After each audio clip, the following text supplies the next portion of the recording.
এর মাধ্যমে যারা উদ্বাস্তু মানুষ আছেন, যারা বাংলাদেশ থেকে ওপার থেকে ধর্মীয় কারণে এপারে আসতে বাধ্য হয়েছে, তাদেরকে নাগরিকত্ব দেওয়া হবে। কারণ নাগরিকত্ব এর ফলে যাবে না। এবং এবার প্রমাণিত হয়ে যাবে যে সে সময় মুখ্যমন্ত্রী মমতা বন্দ্যোপাধ্যায় মিথ্যে কথা বলেছিলেন, মুসলিমদেরকে মিথ্যে কথা বলে উস্কেছিলেন, প্রমাণ হয়ে যাবে। অন্য সময় করলে উনি ডিস্টার্ব করতে, সেজন্য এখন করা হচ্ছে। এখন ডিস্টার্ব করতে পারবেন না। এখন কেন্দ্রীয় নির্বাচন কমিশন আছে। মুখ্যমন্ত্রী জানেন কেন করা হয়েছে। মুখ্যমন্ত্রী মানুষকে ভুল বোঝানোর জন্য উস্কানি দেওয়ার চেষ্টা করছে।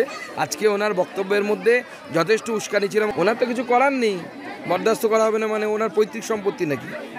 দেশের সংবিধান বলছে কে নাগরিকত্ব পাবে পাবে না, সে তো ভারতবর্ষের লোকসভা এবং রাজ্যসভা ঠিক করবে। তাহলে ওনাকে বলুন লোকসভা রাজ্যসভা তুলে দিতে, উনি পশ্চিমবঙ্গ থেকে ঠিক করে, কলকাতা থেকে ঠিক করে পাঠিয়ে দিক, সেই অনুসারে গোটা দেশ চলুক।